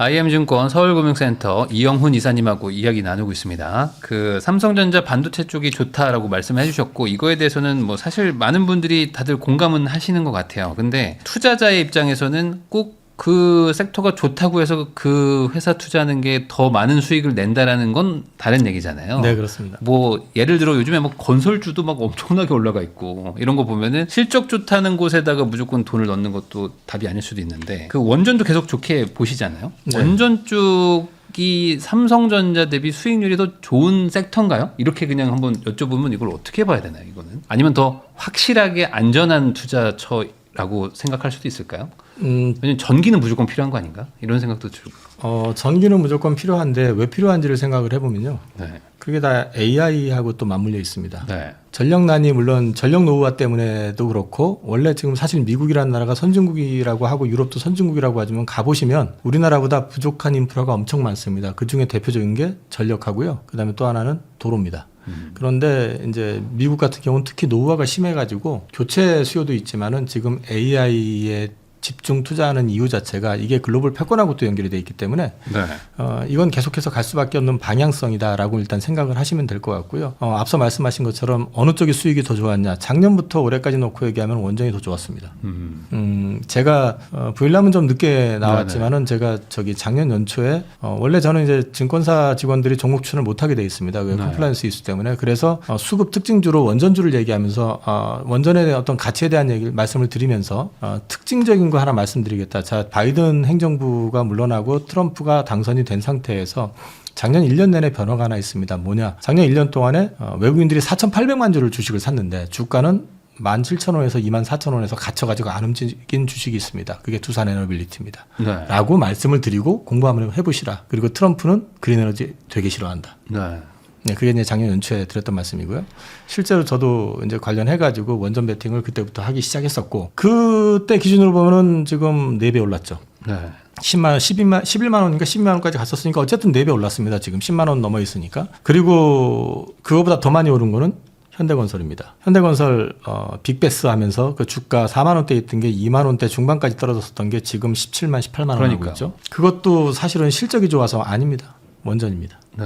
그리고 이제 제가 CEO 인베스터데이 얘기하면서 현대건설 당시 CEO가 얘기했었던 거 설명드리면서 현대건설 계속 보셔야 된다는 말씀도 드렸었고. 근데 이제 이런 부분들을 이제 말씀을 드리는 거는 지금까지 실적은 보여진 거 하나도 없습니다. 사실 보여진 거라고 하면은 우리가 체코 원전 수주한 것 빼고는 아무것도 없습니다. 네. SMR 수주한 것도 없습니다. 그런데 왜 이렇게 흥분을 하느냐? 시장이 엄청 커집니다. 첫 번째 미국 같은 경우는 2050년까지 원전 300기를 미정부 차원에서 짓겠다고 공언을 했고요. 네. 그걸 다 미정부 돈으로 지을 수가 없으니까 한국하고 일본을 압박을 해가지고 강제 투자를 하게 만들었어 지금. 그래서 일본이 지금 1차 투자하는 거에서 400억 불 정도가 원전에 들어갑니다. 한국도 1차 투자 자금에서 아마 원전이 들어가는 것 같고요. 그리고 이제 미국 자체에서도 원전 당연히 투자를 할 것이고. 근데 이제 이런 부분들이 나오게 되면은 지금 당장에는 매출이 안 나온다 하더라도 거기에서 발주가 이제 나오게 될 건데 우리가 네. 하는 건 우리가 하겠죠. 당연히 우리가 돈 넣고 하는데 그거를 우리가 참여 안 할 일은 없을 거고. 하겠죠. 일본이 이제 돈 넣고 하는 건 당연히 또 일본이 할 것이고. 웨스팅하우스 통해 가지고 어쨌든 또 미국에서 하는 것들은 미정부 돈이든 기업 돈이든 이제 들어가게 될 건데 이때 이제 중요한 거는 밸류체인이라는 말씀을 계속 드리는 거죠. 밸류체인이 중요한 이유는 뭐 지금이야 원전 이러고 있지만은 지금 원전이 사고를 한번 치게 되면 그 지역 일대가 다 죽어버리잖아요. 그러니까 동식물부터 시작해서 모든 환경이 다 죽어버리기 때문에 뭐 체르노빌 원전 누출 사고도 있었고 그 옛날로 따지면 그리고 한 10여 년 전에 후쿠시마 원전 네. 사고도 있었고 또 그거보다 훨씬 앞을 따지면 미국이 원전을 짓는 걸 사실상 포기하게 만들었던 게 스리마일 아일랜드 원전 사고. 요즘 그거 다시 재가동하겠다고 할 정도로 지금 전력난이긴 하지만 그런 것들이 있었기 때문에 지나고 나서 보니까 미국이 79년도 쓰리마일 아일랜드 원전 사고 이후에 한 40년 가까이 시간이 지났는데 원전을 딱 2기밖에 지은 게 없습니다.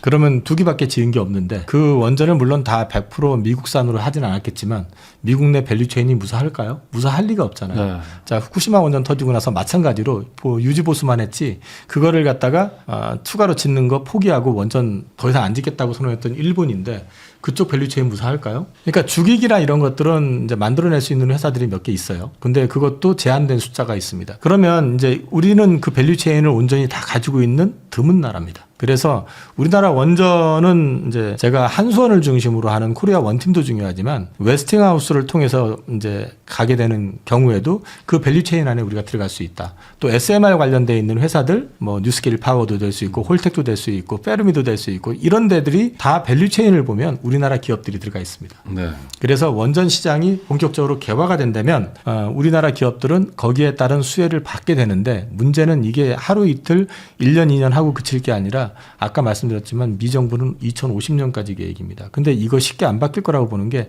트럼프 행정부가 물러나고 민주당이 다시 들어선다 하더라도 원전 포기를 못할 겁니다. 지금 현재 전 세계 원전의 절반을 누가 짓고 있냐면 중국이 짓고 있습니다. 네. 그리고 원전의 어떤 그 앞으로 계획도 보면 압도적으로 중국이 많습니다. 근데 원전은 단순히 전력을 넘어가지고 이건 무기로도 하고도 연관이 됩니다.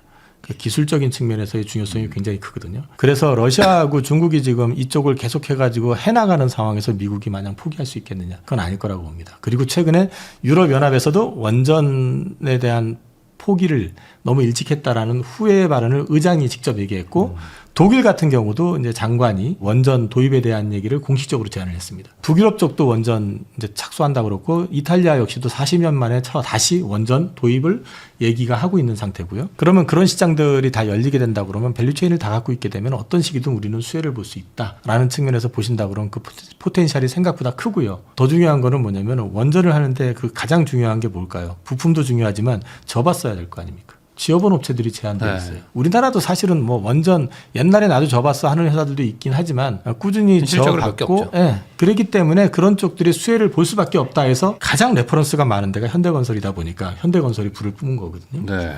그러니까 그런 맥락에서 보신다면은 원전주 같은 경우는 이제 성장 산업이다라고 이제 인식을 하시는 게 어떨까 싶고 또 하나는 SMR 기술적으로도 검증 안 됐다 뭐 이런 말씀들을 하시고 그러는데 지금 설계 승인은 이미 뉴스케일 파워나 홀텍이나 났고요. 이것보다도 더 이제 저는 주목을 하고 있는 거는 올해부터 중국은 상용화됩니다. 이미 짓고 그거 이제 가동하기 네. 직전이거든요. 그런데 지금 미국에서 그거를 안 할까? 네, 그거 생각해 보면은 저는 결국 가가지고는 우리나라도 지금 사실은 대형 운전보다는 SMR에 대해서는 정부 정책적으로도 지원을 네. 할 의사를 보이고 있잖아요. 그러면 이 시장이 열린다고 그러면 그 시장은 제한된 경쟁 구도 하에서 가져가는 시장이기 때문에 지금 당장에는 굉장히 높아 보이는데 밸류가 이제 열리기 시작하면 그 시장을 가져가면서 이제 밸류는 굉장히 빨리 캐치업이 될 수 있다는 거죠. 일종의 AI 지금 데이터 센터 발 반도체 쇼티지 나는 것처럼 이 원전도 날 것이다. 날 확률이 높다. 뭐 할 현재로서는 곳이 없다. 그렇게 저는 기대하고 있고 네. 가장 중요한 거는 경쟁자가 제한돼 있다라는 거죠. 네. 그래서 우리나라가 업체들이 수혜를 볼 때가 생각보다 많을 것 같다. 그런 기대감이 반영돼서 4배, 5배, 6배 올라가 있는 거 아닌가요, 이게?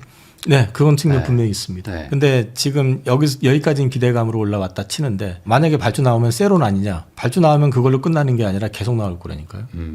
자, 지금 얘기가 나온 것들 중에서 테네시강 쪽에 TVA사라고 하는 회사하고 MOU를 맺은 회사가 뉴스케일 파워거든요. 거기가 72메가와트짜리 그 SMR을 78기 만드는 거거든요. 그럼 거기서 발주 터지기 시작하면 78기에 네. 대한 뭐 SMR에 대한 얘기가 나오는 거잖아요. 그렇게 접근을 해서 보면은 이게 한 건 두 건으로 끝나는 게 아니란 얘기예요, 제 얘기는요. 그게 실적이 반영되면 지금의 주가도 엄청나게 낮은 수준이 되는 건가요? 엄청나게 실적으로. 낮을지 비쌀지는 뭐 얼마의 마진을 가져가는지 그러니까요. 모르니까. 네. 근데 지금은 어쨌든 기대감이 증폭돼 있는 구간일 거고 네. 수주를 받았을 때 이제 업체들이 얘기할 거 아니에요. 지네랜다, 자기네 원가 네. 이런 것들이 이제 어느 정도 되는지 시장하고 소통이 될 수도 있을 거예요. 물론 100% 오픈 안 하겠죠. 그러면 또 네. 인하 압력이 들어올 테니까. 근데 뭐 어쨌든 수요가 많은데 공급할 수 있는 건설할 수 있는 데가 적다면 당연히 이것도 뭐 디램처럼 갑자기 영업이익률이 막 올라갈 수도 있을 같은 수도. 맥락이라고 보시면 네. 될 것 같아요. 그리고 또 이제 차별점은 뭐냐면 아까도 말씀드렸지만 메모리 같은 경우는 돈 있다고 못 한다고 그랬잖아요. 네. 기술적인 것도 필요하고 돈도 액만한 돈 가지고 시장 진입해 가지고는 안 되죠. 안 되잖아요. 네네. 근데 여기도 마찬가지로 돈 있다고 해서 할 수 있는 게 아니라 져 봤어야죠. 네. 그리고 져서 안전하게 운영을 해봤어야죠. 안전성이 검증이 돼야 되거든요. 그러니까 여기는 사실 신규 진입이 되게 어려운 게 원전은 한번 문제 생기면 굉장히 큰 사고가 나잖아요. 네. 검증된 거를 쓰지 검증 안 된 건 안 쓰려고 하거든요. 그게 되게 진입 장벽이 큰 겁니다. 그래서 네. 거꾸로 보면 이 시장 역시도 생각보다 굉장히 좋아질 여력이 아직 남아 있는 것 같다. 근데 이제 뭐 항상 마찬가지지만 이게 실적이 아직 동반되지 않은 상태에서 기대감으로 올라가면은 뭐 당연히 여기서 더 갈 여지도 있지만 반대로 실적이 찍힐 때까지 아직 시간이 많이 남았으니 어떤 또 무슨 외부 변수 때문에 또 가격도 이렇게 출렁출렁할 수 있는 여지도 많은 거 아닌가요? 이쪽도. 외부 변수 때문이라면은 출렁출렁 할 때가 기회 아니었을까요? 지난번에 우리나라가 그 한미 정상회담 한다고 네. 할 때 노예 계약이니 뭐니 해가지고 난리가 났었잖아요. 그때 기회 아니었나요? 그래서 두산 에너빌리티가 5만 원대까지 떨어졌던 걸로 기억하는데 제 기억에는. 그러니까 오히려 이쪽은 명확한 시장이니 이 기대감이 한번 꺾일 때쯤마다 좀 사는 것도 그러니까 단기 나쁘진 않겠네요. 노이즈가 생겼을 때 그거는 위험이라기보다는 그 노이즈가 아까도 말씀드렸잖아요. 투자 아이디어가 훼손이 되는 노이즈냐. 노예 계약 얘기 잠깐 할까요? 그때도 노예 계약 얘기 했을 때도 제가 그 말씀드렸는데 노예 계약이 됐든 뭐가 됐든 기자재 납품하는 회사에서는 가격 안 맞으면 안 팔면 되는 거지. 네. 뭔 상관이에요? 뭐 이게 무슨 자본주의 사회에서 네. 이익 안 맞고 가격 안 맞으면 안 파는 거지 뭐. 그게 무슨 뭐 팀 코리아에 들어갔다고 가격 압박 넣어가지고 너 마진 이만큼만 가져가 한다고 해서 그거 받아가지고 하기 싫으면 안 하는 거죠. 그렇다고 해서 대체 수단이 있냐? 네. 없잖아요. 뭐 그럴 수도 있네요. 그러니까 지난번에 그 노예계약 얘기 나오고 막 그랬을 때도 네. 주가 출렁출렁 거렸지만 결국은 다 올랐잖아요. 그게 왜 그러냐면 노예계약이라고 해도 열어보니까 우리나라가 할 수 있는 분야가 이 동남아시아 쪽, 중동 쪽, 그 다음에 아프리카, 남미 쪽이라 해서 껍데기밖에 없네? 미국은 못 들어가네? 이렇게 얘기하잖아요. 그 다음에 웨스팅하우스가 유럽 한다니까 유럽도 못하네? 웨스팅하우스는 팔다리가 없다니까요. 지네들이 이거 시공을 그렇죠. 해본 적도 방법이 없고. 없죠. 그러니까요. 그러면 제가 계속 말씀드리는 게 코리아 원팀만 볼 필요가 없다는 얘기예요. 그래서 저는 이거는 좀 진행이 되는 것들을 유심히 보시면서 만약에 근본을 훼손하는 리스크가 돌발적으로 발생이 된다. 갑자기 네. 원전을 전면적으로 금지를 한다. 그럴 수도 있잖아요. 그전에도 사고 터지고 나서 그랬었으니까. 뭐 그런 것들이 발생이 된다면 당연히 정리해야죠. 그때는 리스크를, 그러니까 이게 투자 아이디어가 완전히 훼손이 되는 거니까. 근데 그게 아니라 앞서 말씀드렸던 그런 노이즈라면은 가만히 생각을 해보시라는 거죠. 이게 무슨 뭐 국가 공기업을 상대로 우리가 투자하는 게 아닌 이상에 노예 계약이 됐든 뭐가 됐든 간에 그 업체들 같은 경우는 뭐 깎으라고 해서 깎기 싫으면 안 하면 되는 거고 그러면 뭐 다른데 예를 들어서 뭐 체코를 간다 폴란드를 간다 할 때 원전지으로 간다고 할 때 딴 데 네. 대안 있으면 대안 찾아서 하라면 되는 거잖아요. 뭐 그게 생각처럼 쉽지 않다는 그렇죠. 얘기죠. 제 얘기는. 중국이나 이런 데나 맡기는 좀 어렵고. 그러니까 대안이 생각처럼 쉽지 않다는 네. 얘기죠. 그래서 제가 그런 거 신경 쓸 필요 없다라는 말씀을 드렸었던 것 같습니다.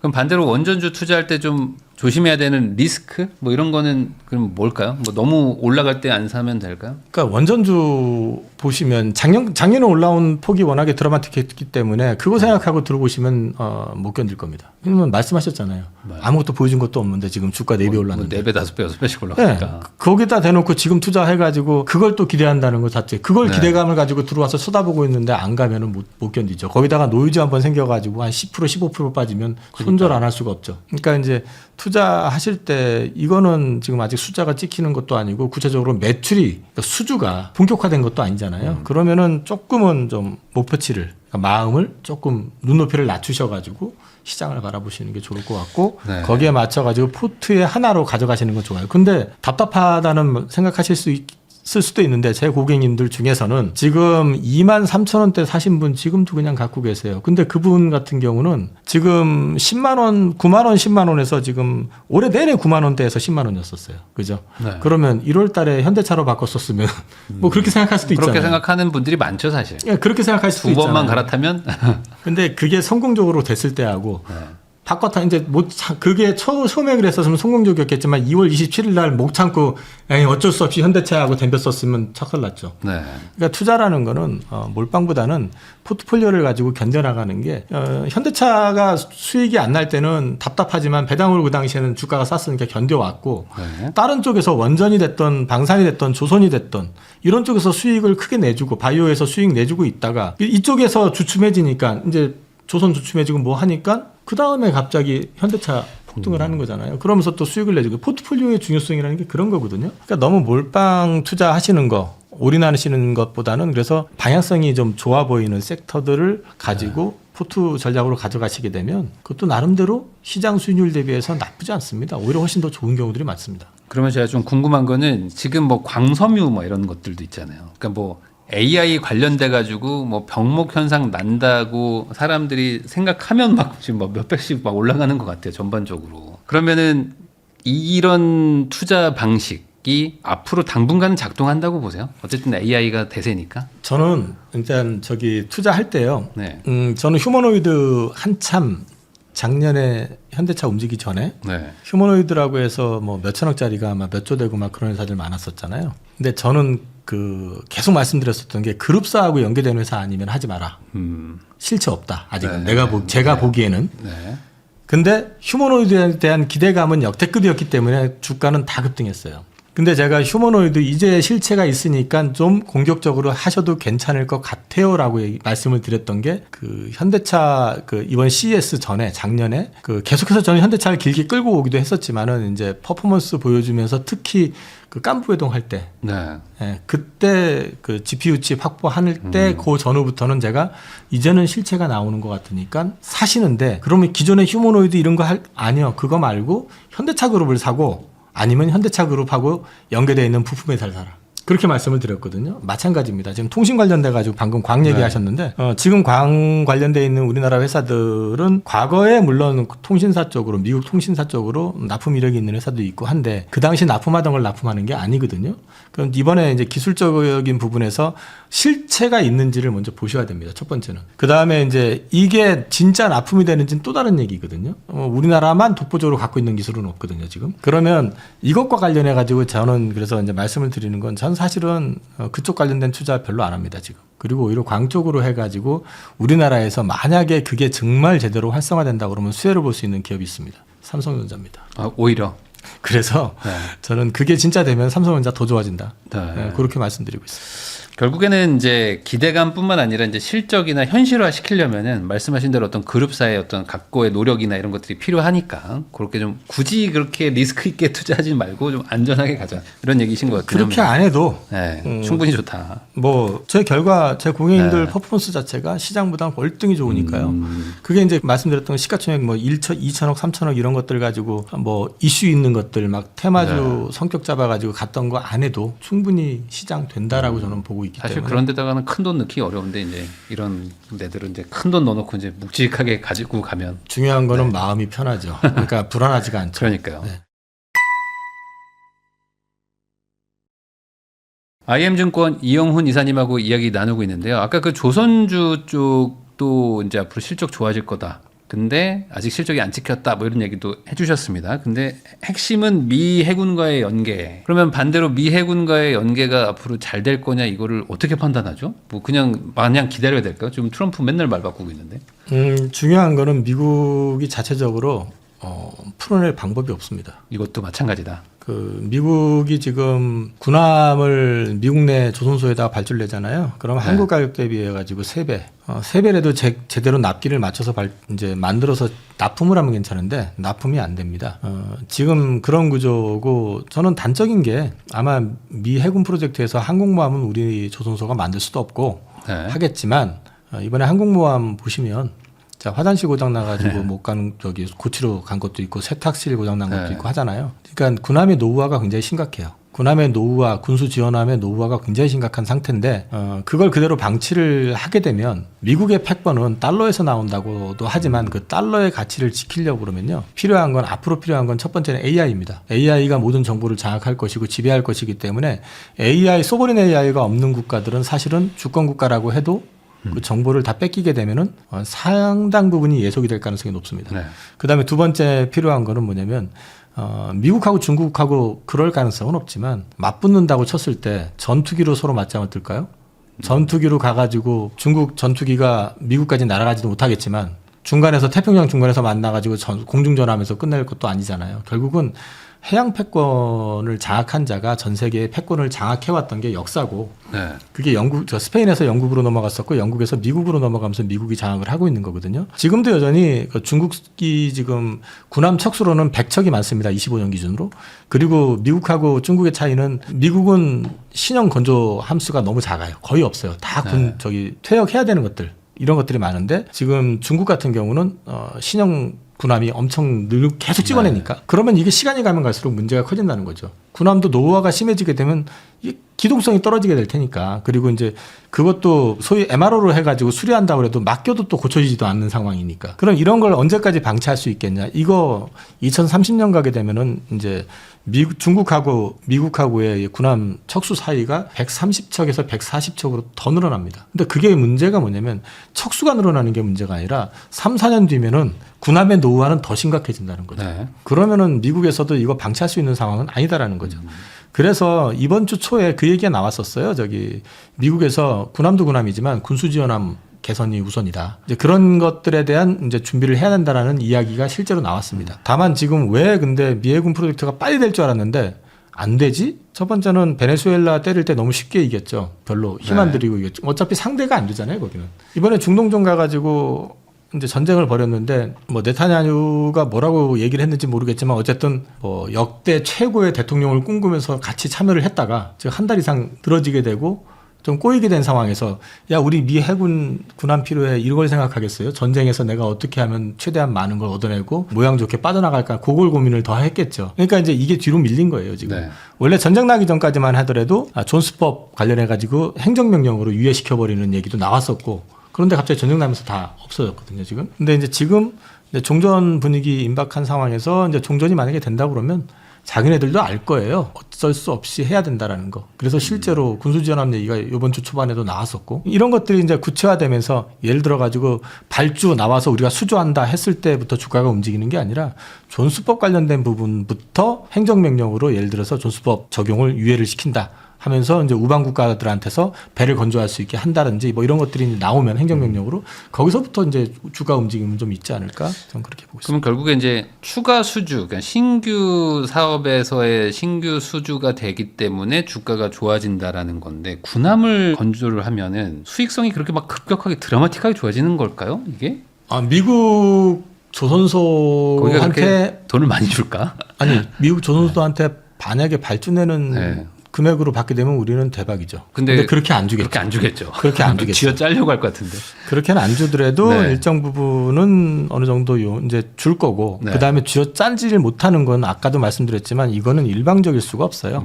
못 만들어요. 네. 그리고 이제 왜 군함이나 이런 특수선 쪽이 이제 매출의 가세가 되면서 커지게 되면은 밸류에이션이 달라진다라고 이제 말씀을 드리냐면은 일본의 조선 업체들이 지금 일본이 조선 안 하는 것 같지만 일본은 상선은 거의 안 하는데 네. 소위 특수선 사업 부분을 하고 있어요. 근데 밸류에이션이 한국 조선보다 평균적으로 한 30% 이상 높아요. 그게 왜 그러냐면 상선도 사이클이잖아요. 네. 빅사이클 하면서 발전 엄청 나올 때는 크게 나왔다가 끊어지면은 이제 네. 그랬었잖아요. 과거가 그래 왔었으니까. 근데 이번에 이제 교체 사이클에다가 뭐 또 뭐 신설 뭐 LNG 뭐 어쩌고 해가지고 더 이제 늘어난다고는 하지만 만약에 이제 군함까지 받게 되면은 군함은 말 그대로 군함 군수지함을 받게 되면은 이건 MRO가 같이 붙는 거잖아요. 그러면은 이제 그 매출의 안정성이 또 이제 어느 정도 개런티가 된다는 거죠. 네. 그러면 이게 멀티플 조정의 요인이 될 수 있다는 겁니다. 그래서 저는 이제 미해군 프로젝트가 우리나라 조선소들의 그 멀티플을 상향시키는데 긍정적인 역할을 할 거라고 말씀드리는 게 거기에 있습니다. 그래서 조선주도 한번 볼만하다. 반대로 이제 전쟁 끝난다면은 방산주 쪽에서는 악재, 뭐 이미 악재라고 봐야 될까요? 뭐 방산주 쪽은 조금 불안한 요소가 있는 거죠.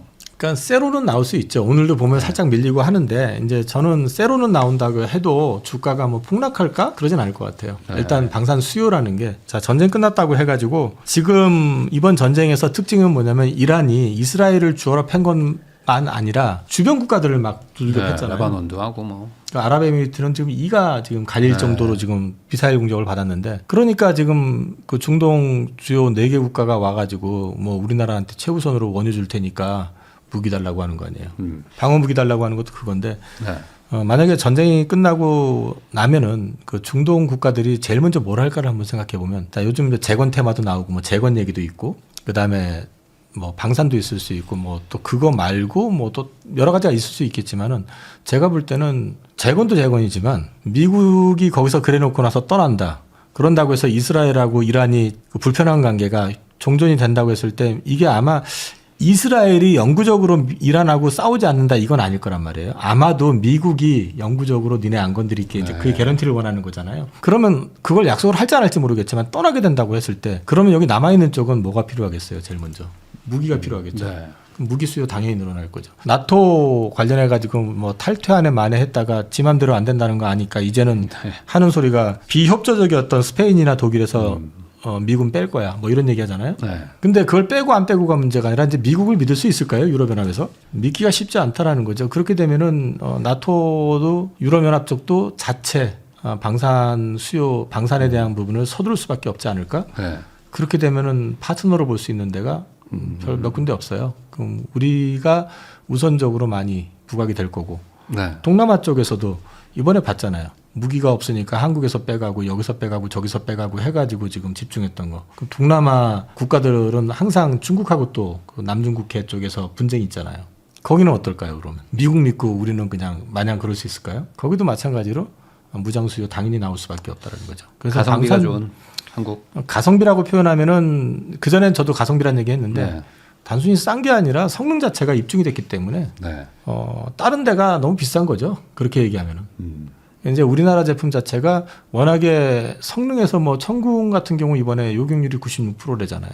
그런 식으로 따지면 미국 무기보다 우리가 훨씬 더 나을 수도 있는데 여기에다가 이제 LSM이라고 해가지고 그게 아마 40km 상공에서 요격하는 거 그런 건데 그것도 지금 완성 단계에 있거든요. 네. 그런 것들까지 다 이제 수요는 더 크게 늘어날 수 있잖아요. 그러면은 수요는 꾸준할 거기 때문에 주가는 뭐 크게 빠지거나 이러는 것보다는 좀 눌렸다가 옆으로 기다가 수주 큰 거 나오면 반응하고 뭐 이런 그림이 나오지 않을까 저는 그렇게 보고 있습니다. 그런데 전쟁보다 더 큰 이슈는 아니잖아요. 수주라는 게. 그러니까 어찌 보면 그 소위 말하는 테마가 글로 잡히냐. 이렇게 보면 방사는 조금 불안하다고 생각하면 너무 좀 기울까요? 자, 이번에 주가 많이 올랐던 거를 보면은요, LIG 넥소냐 이름 바뀌었더라고요. 네. LIG 에어로앤스페이스인가 뭐 하여튼 그걸로 바뀌었던데 그 회사가 왜 유독 주가가 많이 급등했냐를 보면은 그거 방어무기 때문이거든요. 네. 그리고 주가가 거의 변화가 없거나 오히려 빠진 것도 있습니다. 현대로템. 네. 그 차이가 뭐겠어요? 이번 전쟁에서 전차 보셨습니까? 아, 그렇죠. 뭐 다 미사일이니까. 그잖아요. 네. 그러니까 실질 수요를 가지고 실제 그 수주를 가지고 주가가 반응을 보였던 거라고 저는 이해를 하거든요. 그래서 이제 전쟁이 세론이 돼서 이제 빠질 수는 분명히 있다고 말씀드렸지만 그게 뭐 다시 제자리 복귀한다 이런 개념은 아닐 거고 그다음에 추가 수주에 대한 것들이 상당히 많을 가능성이 높기 때문에 하단은 어느 정도 지지할 것 같아요. 근데 저한테 만약에 투자 우선순위로 봤을 때 방산을 그럼 우선순위에 놓겠냐? 얘는 그러지는 좀 않을 후순위로. 좀 그러지는 않을 것 같고. 근데 이제 어찌 됐든 방산주 같은 경우는 멀티플이 편하진 않아요. 네. 그렇기 때문에 이제 많이 빠지면 밑에서 뭐 한번 사보시는 거 정도는 괜찮고 또 많이 올라가면 파는 그런 이제 제한적인 어떤 흐름으로 좀 보시면 좋은데 기업 자체의 업황은 앞으로 계속 좋아질 것 같다. 그렇게 말씀드리는 거죠. 원전을 지을 수 있는 국내 기업이 몇 개 없는데 그 기업들이 하필 또 중동에 또 플랜트도 하고 막 같이 재건주로 엮일 수도 있잖아요. 그러면 겸사겸사 그냥 재건주 겸 원전주 해가지고 그 좀 한 3대장, 4대장 정도를 그냥 건설주를 사버리는 이런 전략은 올해 앞으로 해볼만 할까요? 어떻게 보세요? 그 재건주 관련해 가지고 이제 우크라이나보다는 중동이 현실적인 건 사실이에요. 네. 근데 일반 재건은 불가능할 거라고 좀 보고요. 이제 플랜트 쪽 위주로 되지 않을까라고 보는데 플랜트도 우리가 다 독식 못할 겁니다. 네. 중동은 중국하고도 많이 가까워요.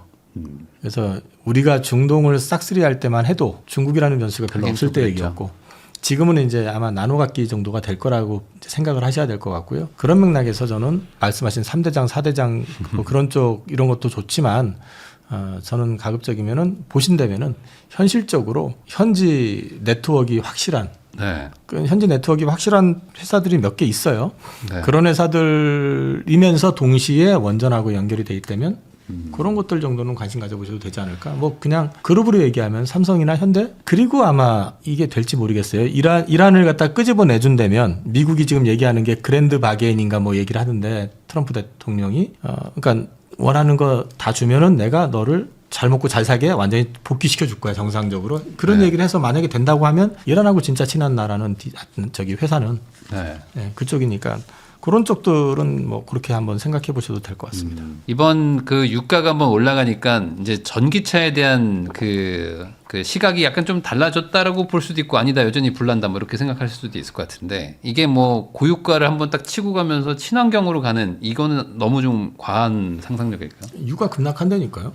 큰 의미는 없다 이쪽은. 유가 급락할 거기 때문에 그걸 가지고 이제 접근하는 것보다는 저는 지금 최근에 이제 움직임을 보면 두 가지로 이제 좀 엇갈려요. 그러니까 유럽 시장 같은 경우 보면 독일 쪽에서는 최근에 이제 전기차 위주로 그 2035년까지 이제 가는 그 네. 프로젝트를 조금 바꿔야 된다는 의견이 그쪽에서 실제로 나와요. 근데 이게 이제 또 한편에서는 이 내연기관 쓰는 거를 갖다 최대한 억제해야 된다. 왜? 석유 받잖아. 그러니까 이걸 줄여야 돼. 이제 이런 얘기들도 나오고 네. 약간 엇갈리는 게 있고 미국은 아마도 트럼프 행정부가 중간 선거에서 완패당하지 않는 이상에는 지금 고집 그대로 갈 가능성이 있고 그럼 이제 ESS의 성장 이걸 가지고 움직이는 거 플러스 알파를 기대하는 거 정도지 이게 뭐 전기차 시장으로 완전히 돌아선다라고 지금 단정하기는 조금 아직은 좀 일러 보입니다. 저점 대비 그래도 꽤 많이 올라왔더라고요 2차 전지가.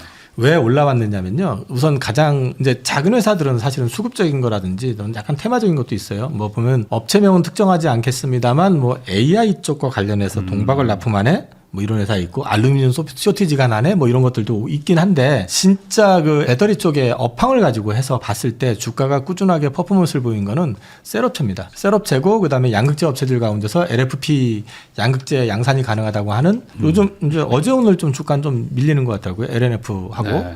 그쪽이 좀 많이 올랐죠 사실은. 근데 그건 리저너블하다. 일단 셀업체들 같은 경우는 그 ESS를 만들 때 네. AMPC라고 하는 이제 보조금을 100% 자기가 다 수령을 하거든요. 그러면 이쪽에서 이제 매출이 좀 늘어나게 되면은 거기에 따른 그 수령하는 AMPC까지 합치게 되면은 실질적으로 정상 가동이 된다면 영업이익률이 한 10%대 정도 나온다고 해요. 그것만 가지고. 그러면은 전기차 쪽이 축소가 돼 가지고 좀 어려운 구간에 있는 것들을 일정 부분은 좀 방어를 하면서 뭐 1분기는 다 적자났지만 이제 2분기, 3분기 넘어가면서 실적 턴어라운드 가능성 이런 것들이 얘기가 될 수 있으니까 그런 부분들은 이제 살펴볼 부분의 여지가 있지만은 아직까지 전기차가 확 돌아선다라고 지금 얘기하기에는 네, 이것만 가지고는 좀 쉽지 않다. 좀 어렵다. 네, 그럼 이제 마지막으로 지금 변동성이 막 너무 컸던 그게 아직 뭐 끝나지 않았을 수도 있기 때문에 이렇게 좀 불안불안한 시기에 또 막상 또 투자 경험이 없는 분들이 많이 지금 투자를 해놓은 상황이기도 하니 이런 상황에서 좀 꼭 기억을 해야 되겠다 할 만한 어떤 원칙 같은 거 있을까요? 딱 하나입니다. 내 투자 아이디어가 여전히 유효한가를 계속 점검하셔야 되는데요. 네. 이게 제가 생각할 때 이게 항상 자기 편향적이잖아요. 그러니까 내가 투자한 거는 좋아서 투자했기 때문에 네. 좋아 보이죠? 네. 이게 또 해석을 또 좋게만 한단 말이에요. 그렇게 하시면 안 되고요. 지금 사이클은 저는 계속해서 말씀드리지만 AI가 만들어 놓은 사이클이라고 이제 생각을 하고 있기 때문에 AI 환경 자체, 투자 환경이라든지 이런 것들이 변했는지, 변하지 않고 계속 유지가 됐는지, 그 다음에 또 하나는 지속 가능한지에 대한 것들을 내 생각이나 이런 걸 말고 이제 이런 것들은 자료가 나오잖아요. 그 글로벌 빅테크들의 어떤 투자에 대한 부분이라든지 메모리 쪽의 현황이라든지 또 요즘 최근은 또 CPU 쇼티지 얘기 나오니까 그런 것들 동향 다 체크해 보시고 예를 들어 가지고 메모리 쇼티지가 아주 심각하면 그게 어떤 문제를 일으킬 것인가에 대한 것도 생각해 봐야 되잖아요. 노트북 사기 만만치 않습니다.